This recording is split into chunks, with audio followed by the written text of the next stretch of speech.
Hello, good morning. If you've just joined us, you're watching Ireland AM. It's Wednesday, March the 26th. Now, coming up in this hour a little later, we'll be speaking to TV presenter and books quiz queen, Cheryl Baker, on music, life and hair loss, subject close to my own, Bonds. And if your skin seems a little puffy and swollen, well, don't worry, it could be your lymph glands. I'm a bit swollen today. It could be your lymph glands. It wasn't that late night on Friday. It could be the lymph glands. So we'll be showing you a facial that drains the glands and helps bring back radiance to your skin. And our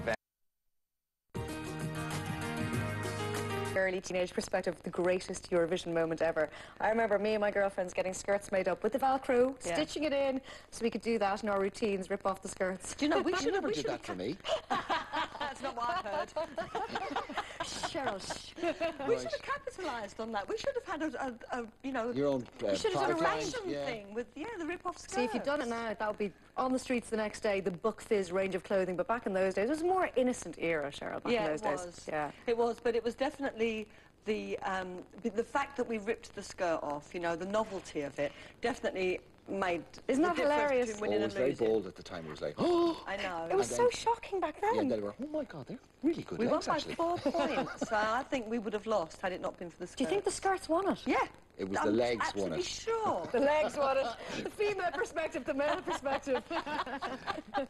But it's been a remarkable career because if you look at your contemporaries and people who peers, I suppose, follow their careers, very few of them have done what you've done. I mean, I don't know, you know, you would say, oh yeah, well, there was a happy accident and I fell into this and I fell into that. But, you know, I'm in this business 30 years as well. There's no such thing as happy accidents. No, I know. This is another conversation I had last night. You make your own luck. You have to put yourself in a position to be the lucky one to get the job. And that's what I did. You know, I have been very lucky, but I've made sure that I was in a position to be lucky. You know, if you sit at home and wait for someone to ring, it's not going to happen. You have to make sure that you're out there and you're talking to the right people. The harder you work, the luckier you get. Exactly. I love that.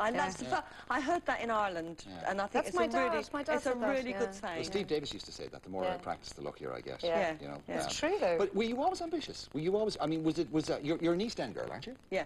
So was it instilled, do you have that sort of, I suppose, Cockney, working class ethic that, hang on a second here, if you want to get out of this, you want to better yourself, then you have to work, you have to graft. Yeah, I wanted to be, my dream was to be a singer, and my absolute dream was to win the Eurovision Song Contest, would you believe? Wow. But I knew that it would never happen to me because I come from the East End of London and that doesn't happen to an East End girl. So I thought what I have to do is still have the dream, but go and get a job and work and maybe be a singer in the meantime, and maybe you'll be lucky, and exactly that happened. Yeah. I was a secretary in the city, I auditioned to be in a band, and within 3 months of being in that band, we were asked to do the Song for Europe, which was the preliminary for the UK. But that was back in 1975, so I did, you know, it took 6 years before I actually did win, but...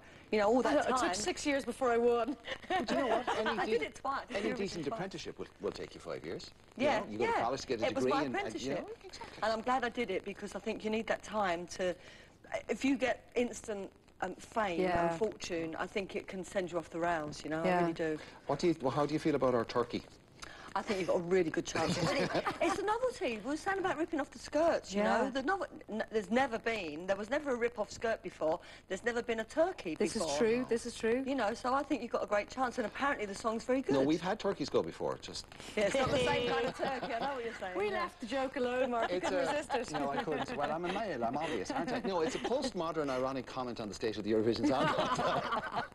But I mean, if Lordy can win, why can't he? And I don't know if you've ever seen him on Irish television in the afternoon, he's hilariously funny. He gets away with murder. He does. I did the Podge and Rog show a few months ago. Oh, well, they're all related. And yeah. So if it's anything like Podge and Rog, that I was stunned at the things they were saying and doing. I was going, you can't say that on the television. Oh, yes, they can.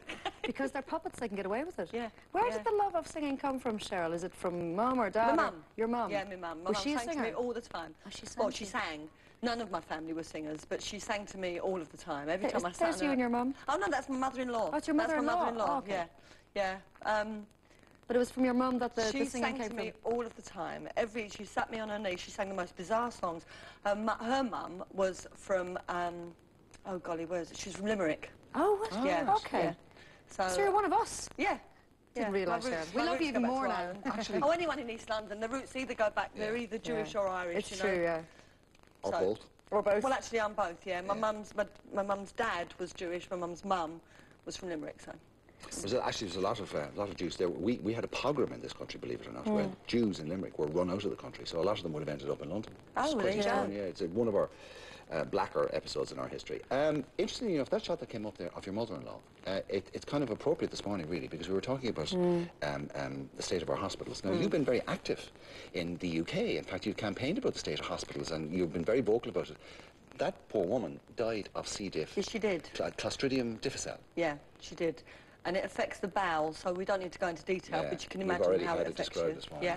And she died October before last, and I'm going up next week. I'm going up to Parliament to talk to the Under Secretary for Health, because you can't let it go. You know, with any if you campaign for anything, it has to have affected you. And Doreen should never have died, you know. She was being treated for, she was given chemo for cancer, so she was very ill, but she was beating the cancer. The chemo was working, you know. But unfortunately, because it lowered her resistance to infection, she picked up C. diff and it killed her, you know. That's exactly what happened to Bridie's husband, Seamus. We had another woman on the show this morning, Bridie, telling that exact same story because of the state, the lack of hygiene in the hospital. Yeah. Her husband, Seamus, ended up passing away. You seem, when you choose to endorse a campaign, you seem to pick things, I'm sure that they're from your heart, but they seem to be things that ordinary people can relate to. You know, it's not, you know, saving cute little seal cubs or whatever, or something trendy or whatever. It's about things that affect real, ordinary people. Well, if it affects me, it affects me, then I want to talk about it, because, yeah, you're going to talk about the hair loss. Yeah, yeah. It's like I had to have my children using IVF because I couldn't have them naturally, and so I wanted to talk about it because I know there are a lot of women out there that have been through it. And with the hair loss, I know there are an awful lot of, many more women than I imagined that have suffered from hair loss. I know friends who have, apparently, is it 40% of women will suffer from pattern baldness? At some point. Or thinning? And it's particularly after having a baby, it's quite common, isn't it, Cheryl? I did, having my baby, and then going through the menopause. But also, when I lost my mum died at about the same time, so it could have been that, it could have been stress. Yeah. You know, some people it's diet, you know, so I wanted to talk about it. It's devastating for women, isn't it? It is devastating, and you think you're the only one on the planet that's suffering from it, you know, and I wanted to come out and say, hey, look, it happened to me. It happens to many, many women, you know, but you think when you look in the mirror, you hate yourself. You know, it's really...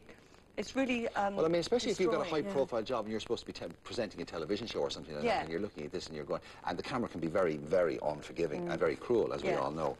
I've got tablets for you, mate. I saw them, darling, and all I can say to you is you didn't bring in enough. You've been here before with Neurocrine. You told us about before, and this is what the next sort of upgrade on that, is it? Yeah, it's the same formula. It's the same formula. It's called Viviscal. So what I'm doing, I'm staying with the formula. The original product, they've changed the formula, and so I can't endorse it because I haven't used it. Okay, but you've used this one. Viviscal. I'm using it now. Okay, I don't use it because I've got hair loss now. I use it because I want to maintain my hair. You know, I'm scared now that it's going to come out again. Does it work, Cheryl? It does work. It worked for me. You know, it worked for me originally, and Viviscal's got the same ingredients as the original product. And is it a tablet that you pop? Yeah, it's totally natural. There's nothing nasty in it. It's marine extract and I don't know, other stuff. Whatever's in it works for me. Yeah, exactly. How bad did it get for you? It was thinning hair. It was like you know, when you just put your hair down. It wasn't coming out in clumps. I didn't notice it at first. But you could see through it. Yeah, and it blocked my shower tray. My hair blocked my shower tray, and I went, oh, Steve, you know, the shower's blocked. And he pulled the filter out, and he went, this is the problem. And I went, oh, no. And it's the realisation, you know. For a man, men kind of think, oh, well, you know, it's a bloke thing and I'm going to go through it, never mind. But for a woman, it's, you know, you lose your self-confidence, you don't want to go out in public, and you say about going on the telly, I wouldn't want to work behind a till in a supermarket with my hair thinning. Do you know, you don't want to be seen by anybody. Where you work. Yeah, exactly. So at first I spent fortunes rubbing stuff into my head and, you know... You do anything though, wouldn't you? You do. I mean, Jollop. I was making it, I was wearing pieces. I bought a wig. Oh, Cheryl. I know, it's horrible. But look at you now. Yeah, I know. But I had my hair done this morning. It's fab, isn't it? Well, there you go. You're recommending the product? Viviscal. Viviscal, yeah. Okay, well, listen, it's a pleasure, as always, to talk to you. Thank you. It's great to be here. You're always welcome. You're always welcome indeed, Cheryl. Thanks very much. Where are those tablets? We're going to take a break. See you in a few. Well, Mark has a few tablets. You. Fucker.